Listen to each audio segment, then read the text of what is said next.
And welcome back to the hottest marriage show in town, Doing Too Much. I am John D.E.W. 2womuch, and this is my better half, Do. How are you doing? The Do is, I'm doing well. It's awesome. So how have you been lately? We haven't talked in a minute. Yeah, it's been a minute. I think it's been all right. I'm hopeful. We're coming to the end of closing on this house. The weather is starting to pick up. Everything is saying everything is looking good for Kanika right now. What about you?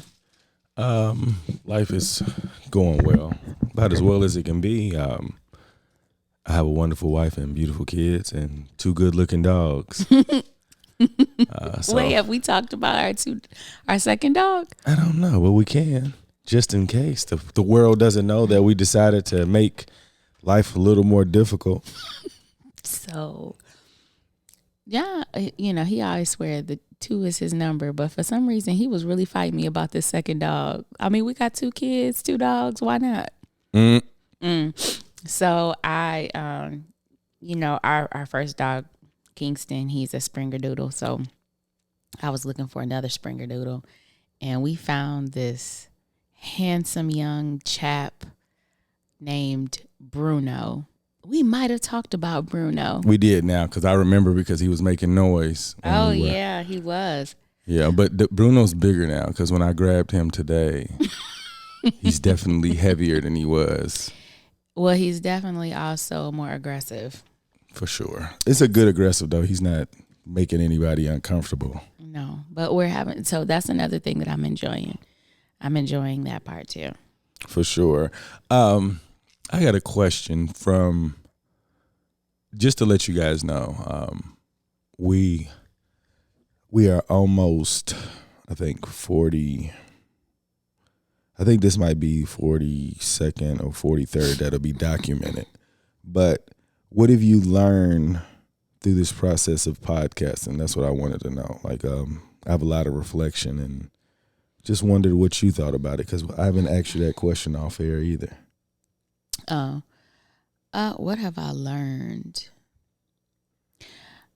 I guess I've learned more about you. I don't know if I've learned much about podcasting. Well, what I'm saying, not necessarily that was, Okay. That's miscommunication. I just between you and I, because originally we started this to, I guess, talk about our journey. Yeah. And I just wanted to know, like through this past year and communicating the way that we have, what have you learned?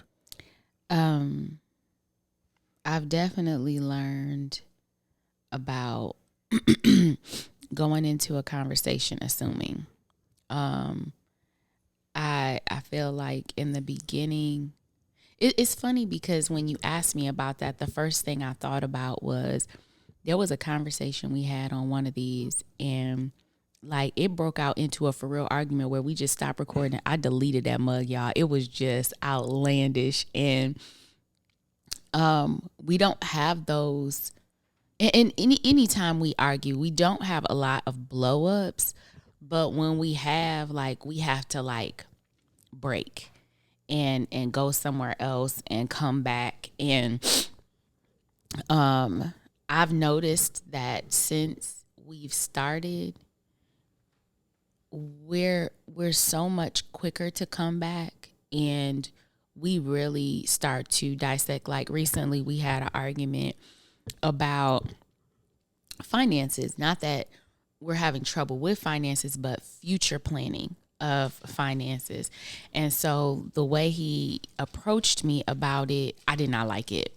And it immediately put me on a defense, and we definitely stopped the conversation before it got out of hand. And immediately I began to write out to him, and I said, I understand what you're saying. Like, I wanted to validate what he was saying. It wasn't that I didn't think that what he was talking about was important or it wasn't true.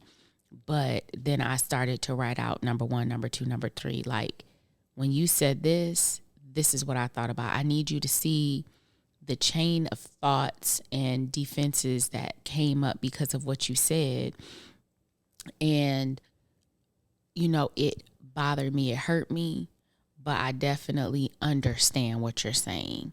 And when he and I sat down to talk again, he was able to say, I get it, but I feel like X, Y, and Z.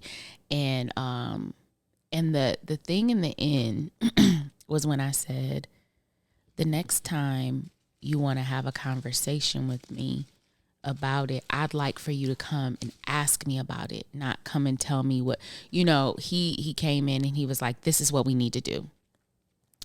And I said, I would like for you to come to me and say, I've been thinking about this. So let's talk about what we're going to do. Like, do you have any ideas? Because I have ideas. That would make me feel more like you were partnering with me to do something and not that you were coming to order me around or take control of everything.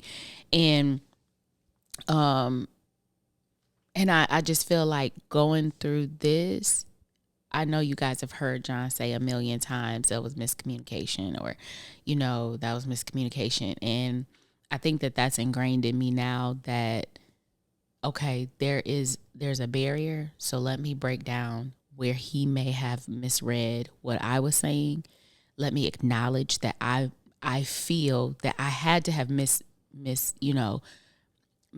what he was saying, because I know your intentions are never to come in and fight, and I think that was another thing, because we've talked about this before. We were separated for 18 months, with you being at work. And so that day-to-day interaction, it was really, really difficult to get back into the run of having to consult someone else when I'm doing things and stuff like that. And so at the start of this podcast, to me, it wasn't like at the beginning of a marriage when you're trying to figure each other out, but it was kind of like that. It was like, we had to jumpstart ourselves again. But this time it's like better than ever, because I think the podcast was making us talk through things more and be more aware. Like, okay, I have to say this in a way where I'm clear and you're clear so that we're clear to everyone else. And it really helped up to this point. So that was my long way of saying it really helped with communicating with you and acknowledging that you're not coming to fight me. And while you were doing that, I was trying to think, what could I say for her to understand? Like, yeah, you're right. Absolutely. I want you to know that we're on the same team. And when I say something, it doesn't have to be my way. I just want it to be done the best way and it be executed. And when I did talk to you about that, and I look back, I'm like, that was the only way I could say it at that time. Like, I didn't know to break that down so it didn't sound like it was a command and this is the way we're going to do it. And I realized I'm trying to remove the tyrant type of delivery. Okay. And I definitely understand now. What have you learned? The more conversations you have, the better you get. And I think that the podcast helped us increase the number of conversations purposefully to get the kinks out, so we could learn each other on, okay, I know she doesn't want to do it that way, but she's not going to respond if I say it this way. So even up until this point, I'm just thinking, like, what can I do to ensure that you don't misinterpret what I'm saying or what I'm trying to do, because I only want us to win. Right. And I know you know that, but the way that somebody talks and the expectations from the other person of how you talk to them could mess up the whole message. Yeah. And I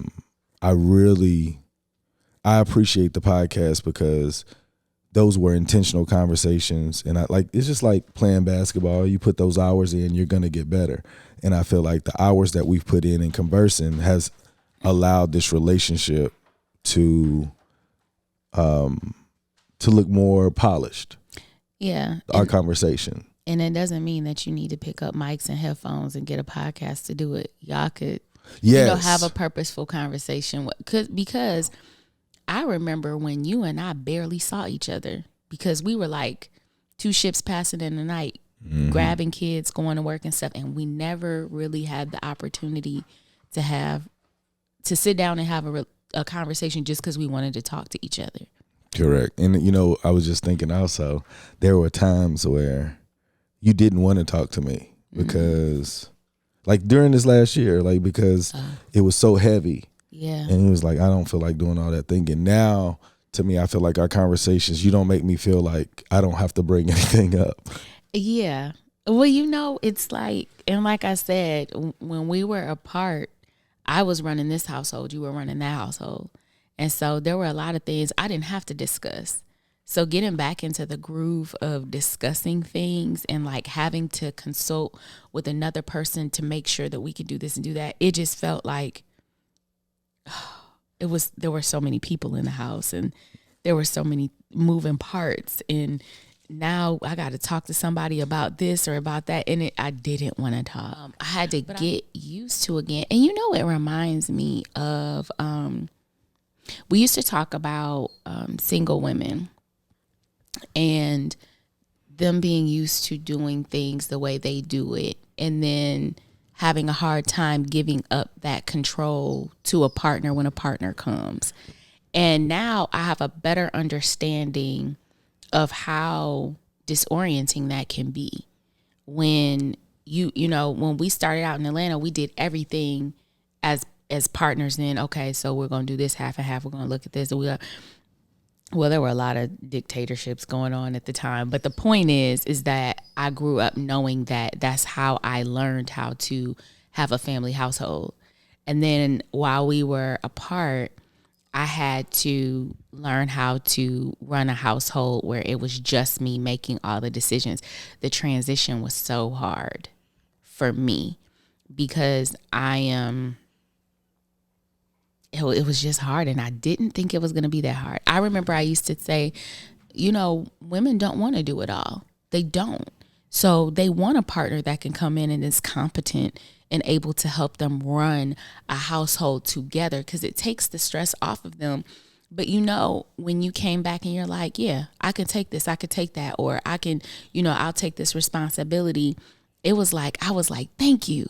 But I was holding on tight and you were like pulling it to get it. And I was like, I'm so happy that you're going to take this responsibility, but I still got the tight grip on it.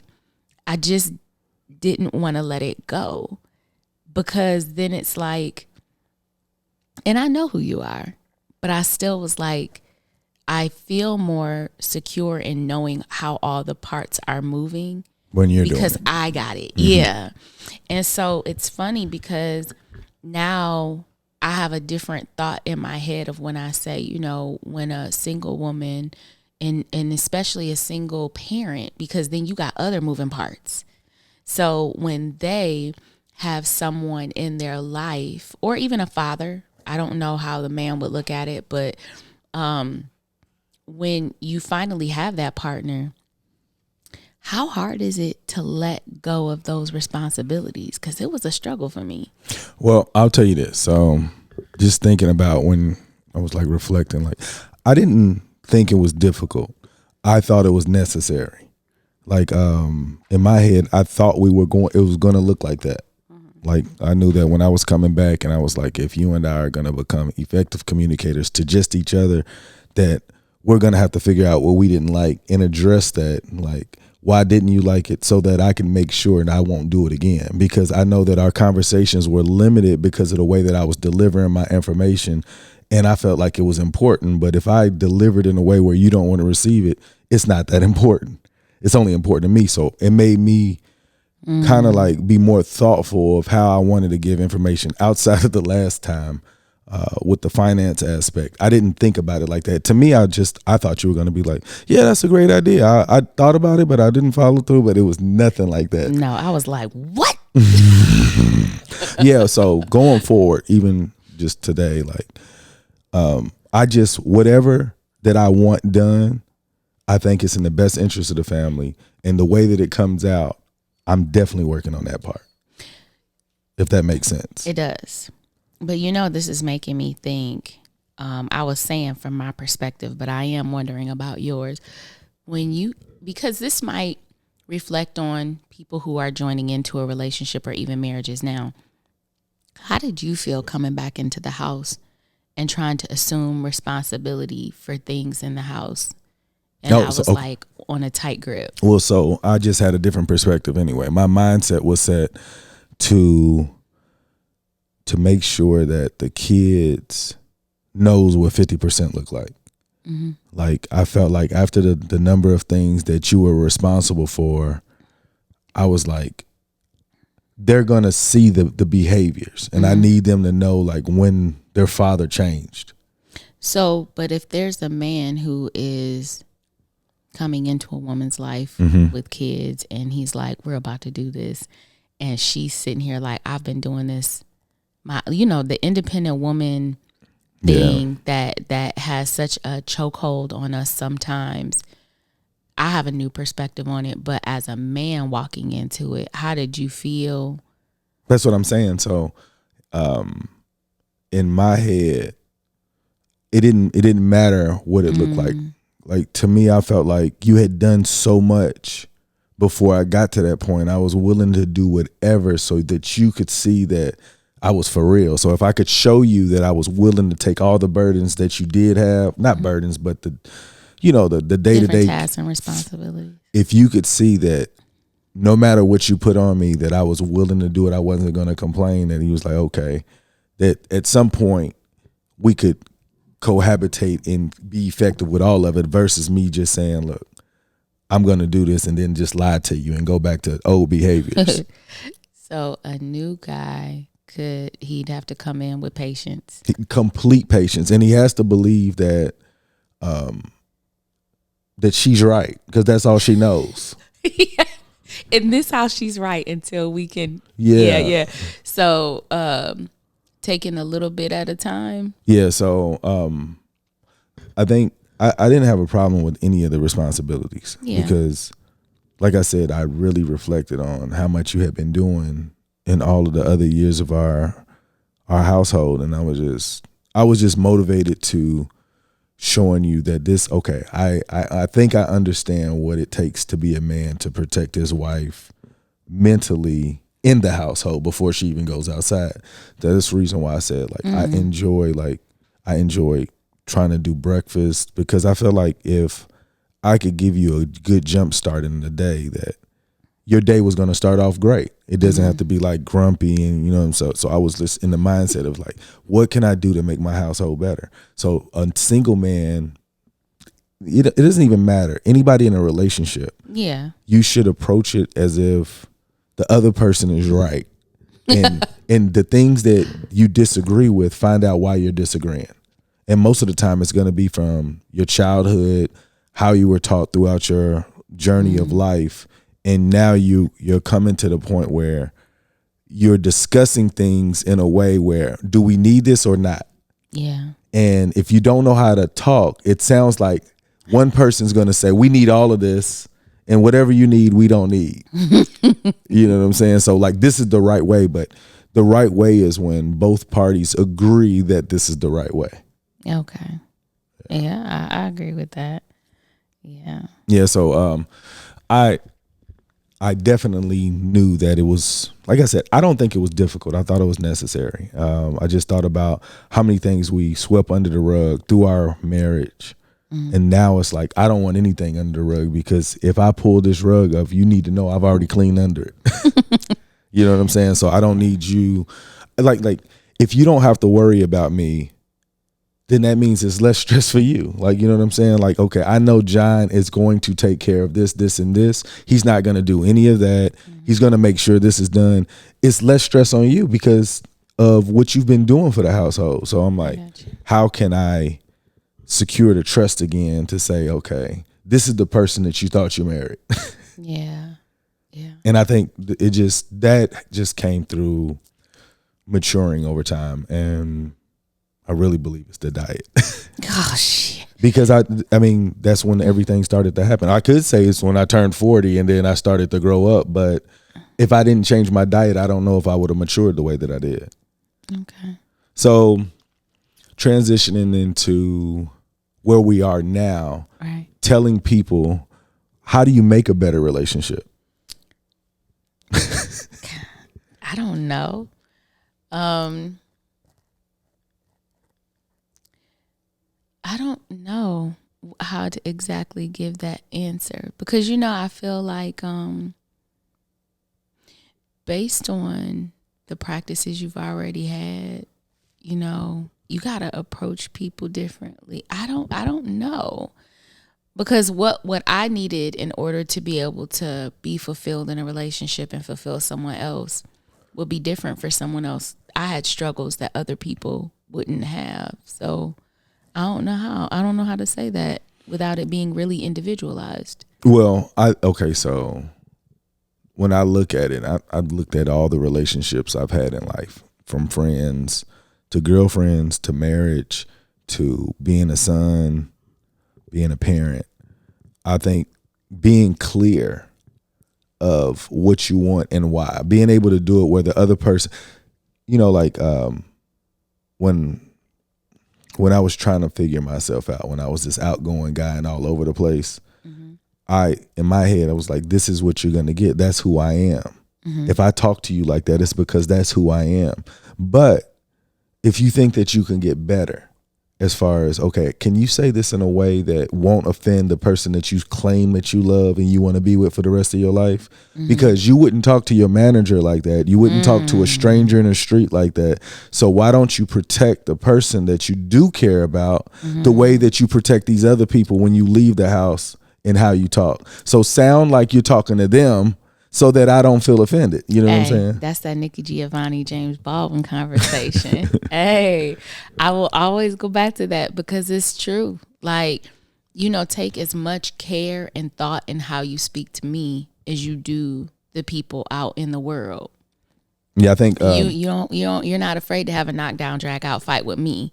Because I know you love me and I know that you're supposed to get backwards? it. It is. That's what I'm saying. So this is the parts of making a relationship better. Okay, I'm with you. Yeah. So like, to me, I didn't even realize that's where it came from, Nikki Giovanni, when she was talking to James Well, it Baldwin. might not have. But I understood it was to me. Yeah. It was similar to, like, I'm here for you, and then I gotta like take all your BS that you had to deal with outside. Yeah. Like, I'm tired too. Like, and I don't want you to feel like, now, even with my new job, I'm like, I just see the way my personality has rubbed off on people, and people thank me because I'm optimistic and I'm happy all the time. And I'm like, I'm really like this when I'm at home too. So I'm just bringing what I feel like in the house to my workplace. Yeah, it would be horrible to be nice outside and a grump when you get home. I know I've been like that before. Yeah. Where I had to put on a certain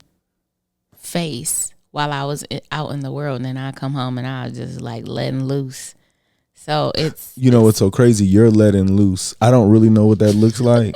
Like, for real, because I know that, I'm gonna tell you, I remember so vividly, like, Kanika used to tell her day, and then she was like, so how was your day? I'm like, same old, same old. Now, oh yeah, I realized me saying same old was because I didn't know how to articulate my day for you to be able to think like, oh, that's interesting, or it was just like, dang, it's the same old same. Now I'm to the point where I want to discuss what's in my day because I feel like it's made me better, or I learned something from it, or it made me smile. And I feel like I can give you this information, like, this is how I felt today. And you'd be like, oh, okay, I can see how your day went. Yeah, I remember one time you came home and I was like, how was your day? You said, same old, same old. I said, well, did any of the students say something funny that made you laugh, or did anything happen?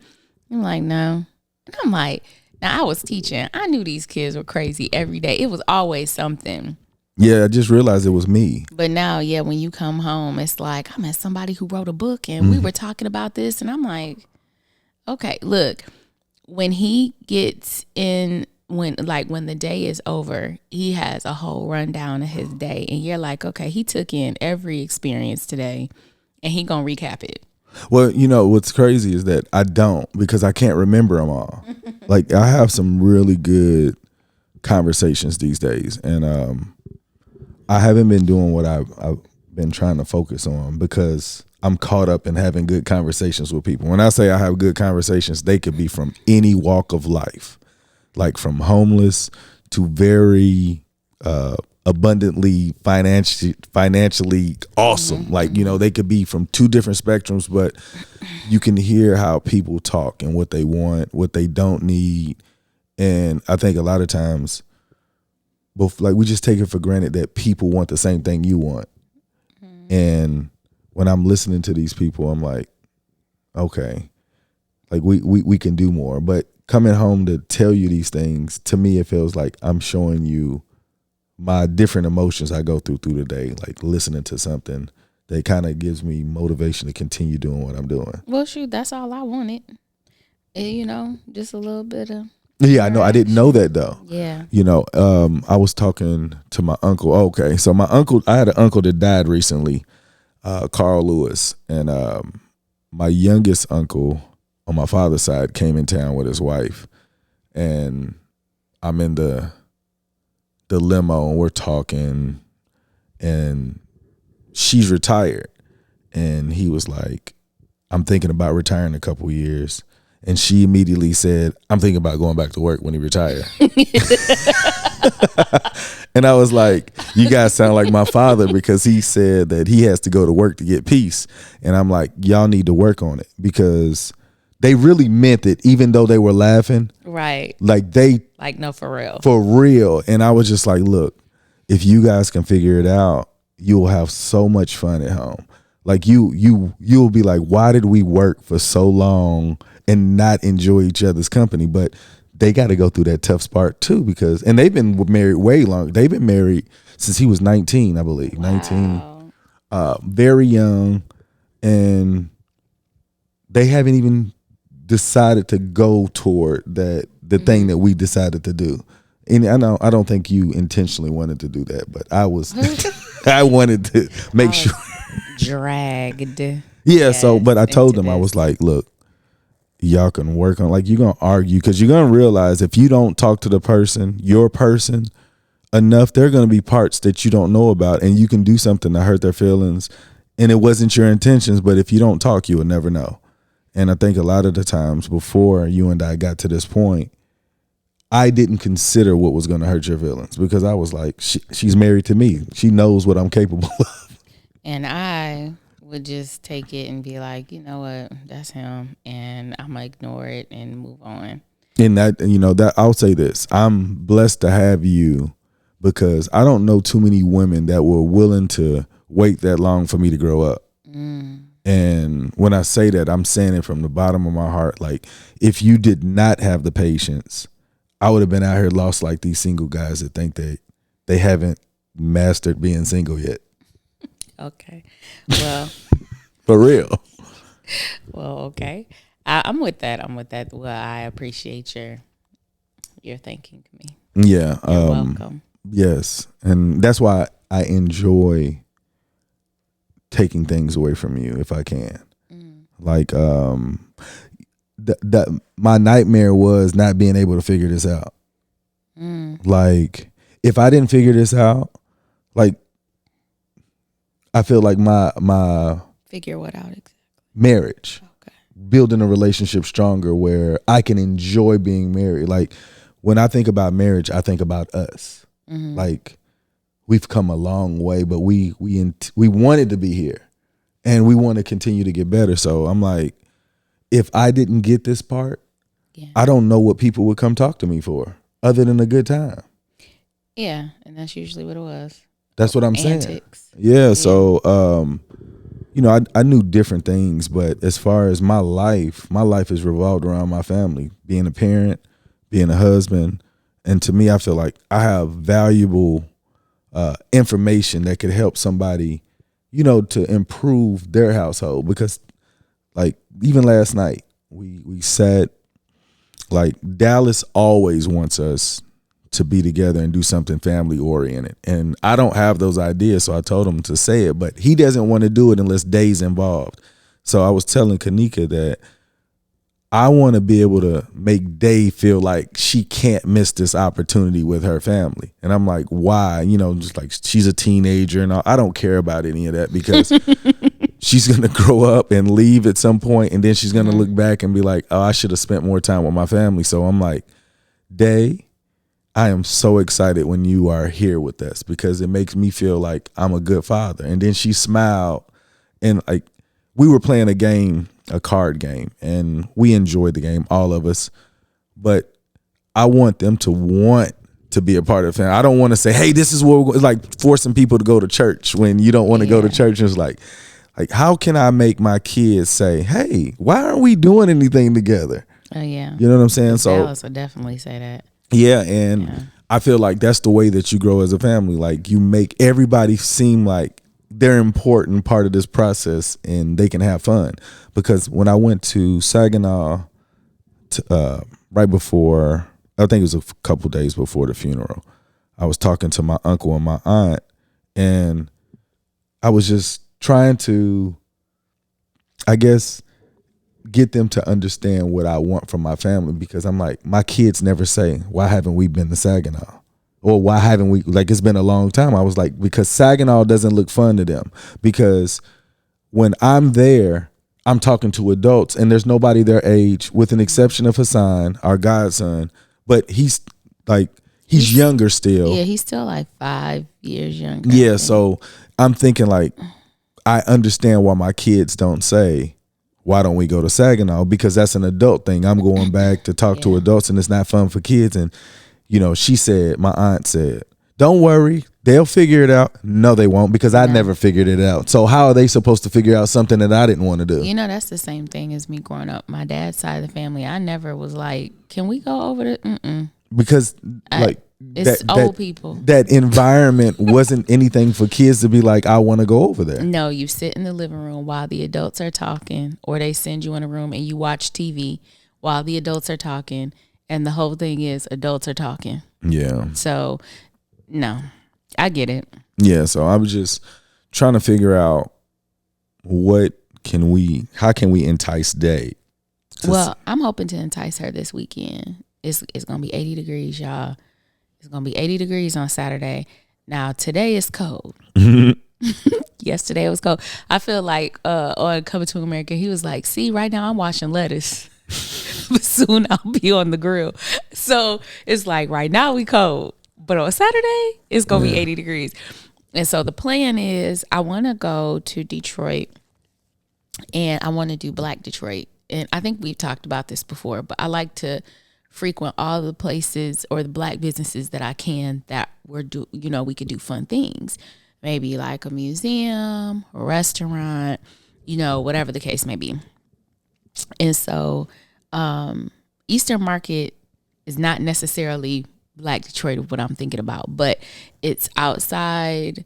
I did buy some preserves and stuff from the Detroit, I can't remember their name, but I'm gonna have to go look it up.